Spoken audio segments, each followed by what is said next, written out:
Clint Eastwood reveals 5 actors he absolutely can't stand. He never yells. He never explodes. He doesn't even argue. Clint Eastwood does something far worse. If you waste his time, he erases you. For over 60 years, Eastwood ruled Hollywood with one quiet rule. Show up prepared. Trust the first take. Don't slow him down. Break that rule once, and you're gone. No second chances. No public feuds. Just silence. And here's what makes this story dangerous. The people Clint Eastwood refused to work with again weren't bad actors. They weren't amateurs. They were some of the most respected, award-winning stars in Hollywood history. Oscar winners. Icons. Legends. So what did they do to earn a permanent place on his private blacklist? Was Clint Eastwood protecting artistic integrity, or punishing anyone who challenged his control? Stay with us, because one name on this list will completely change how you see Hollywood. Richard Burton. When discipline met disdain, they stood side by side on a frozen European set in 1968. 2 men, 2 legends, both famous, both powerful, and fundamentally incompatible. Clint Eastwood arrived before sunrise. Every morning, lines memorized, blocking rehearsed in his head, boots already dusted with snow. He didn't talk much. He didn't need to. Preparation was his language. Richard Burton arrived late. Not always dramatically late, but late enough to bend the day around him. Sometimes hungover. Sometimes distracted. Sometimes carrying the invisible weight of a life unraveling behind the eyes. Burton was Shakespearean royalty, a thunderous voice shaped by the stage. He believed in finding the moment inside the chaos. Eastwood believed the moment was already there, waiting for you if you showed up ready. The tension didn't explode. It accumulated, take by take, scene by scene, until the day that sealed everything. It was a long exposition scene, pages of dialogue explaining the mission. Burton struggled. Lines slipped. Focus wandered. One take. Clint stood off to the side, watching quietly. He didn't sigh, didn't roll his eyes, didn't complain. He simply observed something far more offensive than bad acting. Disrespect. Not for him, but for the work. For the crew waiting. For the time being burned. For the craft being treated casually. Someone asked if Clint was angry. He didn't look up. "I'm paid by the picture," he said, calm as ice. "Not by the hour." But everyone on set understood the truth. This wasn't about ego. It was about philosophy. Burton joked openly that where eagles dare was just a paycheck. A throwaway role. Something beneath him. He said it near crew members. Near people who would remember. Eastwood heard it. And something closed. To Clint, no role was beneath respect. Western. War film. Musical. It didn't matter. If the camera was rolling, the work mattered. Boys. Years later, someone asked Eastwood what it was like working with Richard Burton. He paused. "Talented guy," he said. "Wasted talent." That was it. No bitterness. No elaboration. No second chance. Richard Burton went on to remain a legend. Clint Eastwood went on to become something else entirely. A director who would quietly build a private rule book. Break it once, and you're gone. No blacklist announcement. No feud headlines. Just absence. This story isn't about who was right. It's about a truth Hollywood rarely admits. Talent can earn you attention, but discipline decides who gets invited back. And for Clint Eastwood, wasting time wasn't a flaw. It was unforgivable. Gene Seberg. When discipline collided with a fragile soul. Clint Eastwood never wanted to make a musical. He especially never wanted to sing in one. Yet in 1969, there he was, on the sprawling, chaotic set of Paint Your Wagon, a film already doomed by excess before the first note was sung. Massive budget, conflicting visions, a production drifting without an anchor. And at the center of that storm stood Gene Seberg. To the world, she was luminous, the face of Breathless, a symbol of rebellion, beauty, and emotional depth. But on set, something was breaking. Jean arrived late, often. Sometimes she arrived physically present but emotionally elsewhere. Her eyes unfocused, her energy unstable, her spirit fractured by pressures no one on that set could see, let alone fix. Clint noticed immediately, because Clint always noticed. He approached the musical the only way he knew how: discipline. He practiced. He rehearsed. He worked through discomfort in silence. He didn't love singing, but he respected the job enough to take it seriously. Jean did not move that way. She questioned scenes mid-take, stopped blocking to ask about motivation, paused choreography because she felt wrong in the moment. For most directors, this was normal. For Clint Eastwood, it was chaos. There was a simple scene, just walking together, talking. Nothing dramatic. Clint was ready. Lines locked. Rhythm set. Jean stopped. And again. By the fifth interruption, Clint walked off the set. Not angry. Not loud. Just gone. 10 minutes later, he returned and said quietly, "Let's just get this done." That was the closest he ever came to an outburst. But what truly sealed her fate didn't happen on set. It happened after. When Paint Your Wagon underperformed, Jean gave interviews. She implied Clint's stiffness hurt the film. That his limitations, his singing, his restraint, dragged the project down. She spoke publicly. Clint never did. After her tragic death years later, he still refused to criticize her. He simply changed the subject whenever her name came up.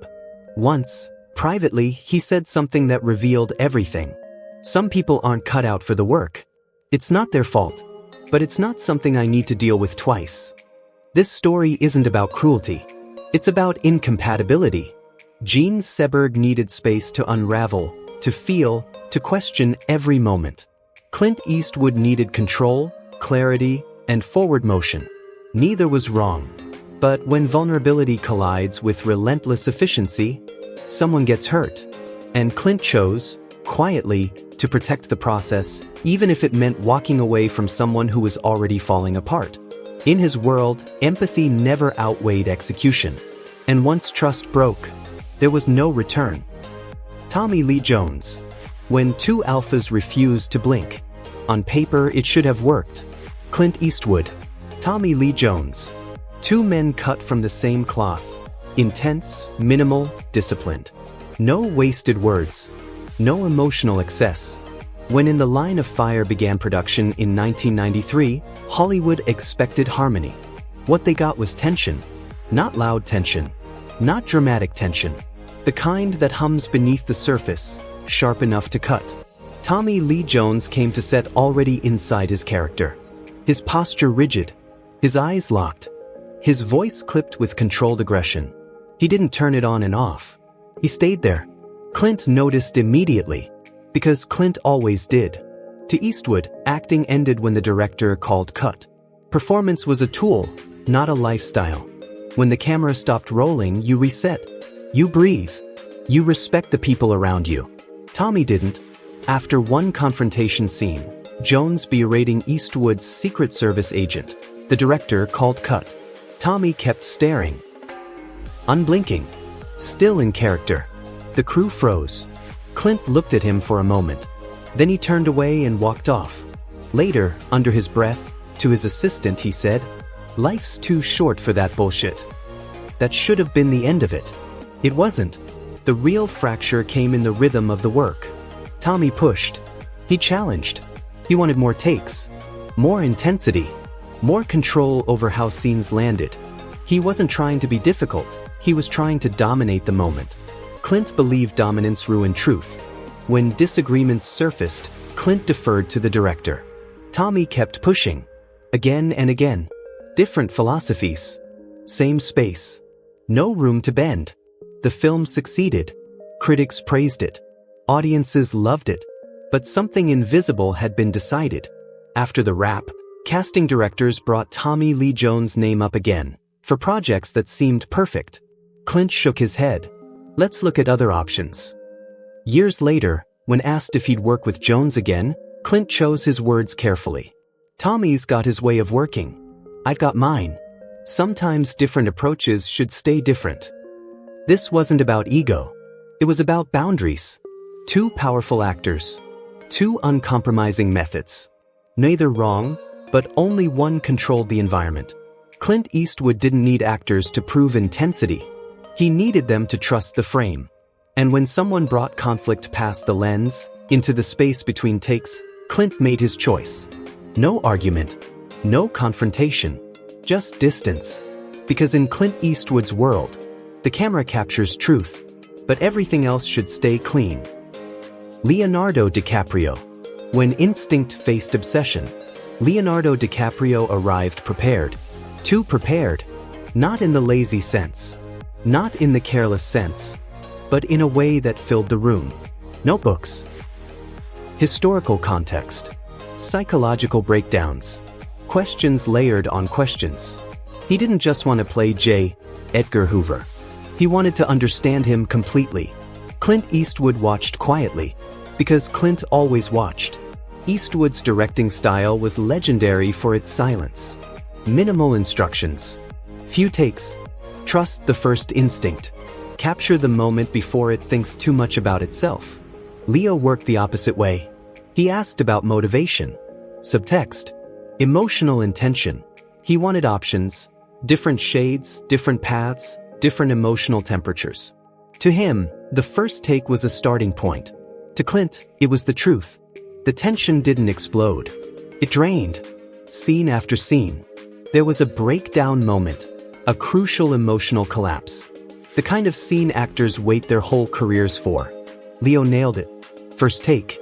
The crew felt it. That hush. That electricity. Then Leo spoke. Can we do another? Clint didn't respond. They rolled again. And again. By the sixth take, Clint had walked away from the monitor. He stood at the craft services table, coffee in hand, staring at nothing. Waiting. Not angry. Exhausted. For Clint, each extra take wasn't exploration, it was doubt. A lack of trust. A rejection of instinct. Later, someone asked why he didn't stop it. He shrugged. Some people need to climb the mountain, he said. Others want to measure it, study it, write poems about it. I just want to get to the top and enjoy the view. The film wrapped. Leo delivered a performance critics praised. But Clint was done. Casting conversations came up later. Roles that fit Leo perfectly. Clint smiled politely. Great actor, he said. Not for me. This wasn't a failure. It was a mismatch. Leonardo DiCaprio represents devotion through analysis. Clint Eastwood represents truth through instinct. Both lead to brilliance, but not in the same room. Clint believes magic happens before you think about it. Leo believes magic emerges after you understand everything. Neither was wrong. But Clint only invites people who trust the moment as much as he does. And once that trust is questioned, the door closes softly. Forever. Barbara Streisand. When two visions of cinema went to war, they never worked together. They never shared a set. Never shared a frame. Never even shared a scene. And yet, this was Clint Eastwood's deepest, longest, most personal feud. Because this one wasn't about behavior. It was about belief. Barbara Streisand built films like monuments. Every detail mattered. Every camera angle debated. Every line refined. She chased perfection with absolute control, believing that emotion was something you constructed, layer by layer, take by take. Clint Eastwood believed the opposite. He believed emotion was fragile. And the more you chased it, the faster it disappeared. In Hollywood circles, the contrast became legend. Barbara would spend days on a single scene. Clint would finish an entire film in the same time. When Eastwood heard stories of 50 takes, endless adjustments, microscopic control, something inside him hardened. To him, that wasn't dedication. It was fear. Fear of trusting instinct. Fear of letting go. Fear of the moment. The tension went public during awards season. Streisand's The Prince of Tides earned multiple nominations, but she was overlooked for Best Director. Many cried sexism. Many defended her. Clint stayed silent. Privately, he didn't agree. Maybe, he reportedly said, if she spent less time obsessing and more time deciding, she'd make more movies. That was the point of no return. Barbara responded by questioning Eastwood's work, suggesting his speed sacrificed depth, that his efficiency came at the cost of emotional resonance. To Clint, That wasn't criticism. That was heresy. Then came The Bridges of Madison County, a project once linked to Streisand, a story she envisioned as expansive, layered, meticulous. When Clint took over, he stripped it down. No excess, no indulgence, just silence, restraint, and aching simplicity. The film was a triumph, emotionally devastating, critically acclaimed, an Oscar nomination. To those close to him, Clint saw it as proof, not revenge, but validation. That less could be more. That instinct could beat control. That truth lived in restraint. Years later, Clint summarized it without naming her. At a certain point, you're not finding truth anymore. You're just manufacturing it. I prefer to catch lightning the first time. This wasn't hatred. It was philosophy. Barbara Streisand represents cinema as precision. Clint Eastwood represents cinema as surrender. Both are valid. Both are powerful. But to Clint, filmmaking should never feel like obsession disguised as excellence. He could forgive lateness. He could forgive tension. He could forgive ego. But he could never forgive turning art into overthinking.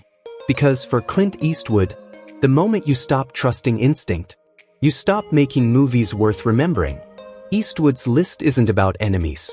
It's about boundaries. Talent opens doors. But philosophy decides who stays. And in Clint Eastwood's world, you get one take to prove. You believe in the moment. At first glance, Clint Eastwood's so-called blacklist might seem like nothing more than Hollywood ego clashes, powerful personalities colliding behind the scenes. But to see it that way is to miss the real story entirely. The actors on this list weren't rejected because they lacked talent. In fact, most of them are among the most gifted performers of their generations. What ultimately separated them from Eastwood had nothing to do with ability, fame, or box office power. It came down to something far more fundamental: how they approached the work, how they respected time, and how they treated the moment of creation itself. To Clint Eastwood, filmmaking is not a playground for indulgence or endless self-exploration. It is a discipline, a craft that demands preparation, presence, and trust in one's instincts. He believes that emotional truth often appears in the very first take, raw, unfiltered, and honest, and that the more you chase perfection, the more that truth begins to slip away. Seen through this lens, the conflicts in this video aren't about right versus wrong. They are about clashing philosophies of work and art. Eastwood represents an old-school mindset rooted in discipline, simplicity, and decisive action. When confronted with emotional chaos, unchecked ego, or excessive analysis, his response is not confrontation, it is withdrawal. Walking away is how he protects the creative process he has spent a lifetime refining. And that is the deeper message behind these stories. They raise a question that extends far beyond Hollywood. At what point does preparation turn into fear? When does the pursuit of perfection begin to suffocate authenticity? Through his silence and his choices, Eastwood takes a clear stand. In his world, art, like work and life itself, does not need to be loud to be meaningful. What matters is knowing what you want, trusting your judgment, and refusing to let insecurity disguise itself as control. Ultimately, this list of people he hates is not an act of bitterness or cruelty. It is a statement of values. A reminder that talent alone is never enough, and that discipline, respect, and presence are what truly sustain great work over time. Clint Eastwood's philosophy can be summed up simply: don't let ego, overthinking, or the need for control rob you of the most valuable thing you have, the truth of the moment. And if this story changed how you see Hollywood, how you see creativity, or how you see yourself, make sure to like this video. Subscribe for more untold stories from behind the camera. Because in cinema, just like in life, sometimes you only get one take.